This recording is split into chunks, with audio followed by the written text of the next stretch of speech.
প্রণাম নেবেন? বলছি বিজয় দিবসের শুভেচ্ছা। আজকে তো ইন্ডিয়ার ভিক্টোরিতে পালন করছে না কাকা বাবু?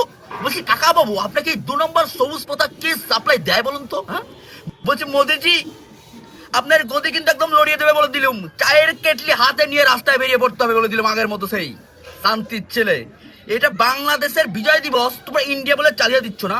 আরে তোর শান্তির ছেলে, তোর কুস্তিয়ার কথা আমি পাঠাচ্ছি। শান্তির ছেলে রাখ, বাংলাদেশের ভারতের দালালগুলো আগে ছেড়ে দিচ্ছি। এই শান্তির ছেলেরা যারা বাংলাদেশে বসে ভারতের দালালি করিস, দেখ তোদের পিতা মোদি কাকু কি স্ট্যাটাস দিয়েছে দেখেছিস ফেসবুকে ভেরিফাই?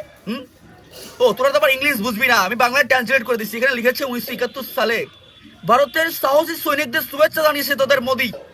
ওর গদি যদি লড়বড় না করে দিয়েছে, ওর চায়ের কেটলি হাতে করে রাস্তায় আমি দেবো বলে দিলাম। কিন্তু শান্তি ছেলেটা ভারতের পা চারা পেয়েছিস না? শান্তি ছেলেটা এখানে বাংলাদেশের কোনো ভ্যালু দেয়নি। সব সৈনিক ছিল ইন্ডিয়ার, এটা বিজয়ও বাংলাদেশের নয়, বিজয়টা ভারতের, এটা উল্লেখ করেছে তোদের পিতা। দেখেছিস? শান্তির ছেলে কষ্ট করেছে বাংলাদেশের জনতা, মূল্য মুক্তিযুদ্ধে বাংলাদেশের জনতা, আর সেটা নিজেদের বলে চালিয়ে দিচ্ছে মোদি। আর কি বলবো, একটা চায়ের কেটলিওয়ালা ভারতের প্রধানমন্ত্রী হলে যেটা হয় আর কি, বুঝলি তো? একদম কেলিয়ে কওয়া নিয়ে যাবো বলে দিলুম। বাংলাদেশের বিজয় দিবস, বাংলাদেশের এডিট কর শান্তির ছেলে, এডিট কর বলছি, তাহলে কেলিয়ে একদম বৃন্দাবন পাঠিয়ে দেবো শান্তির ছেলে। ইন্ডিয়ার ভিক্টোরি দিয়ে মারাচ্ছিস শান্তি।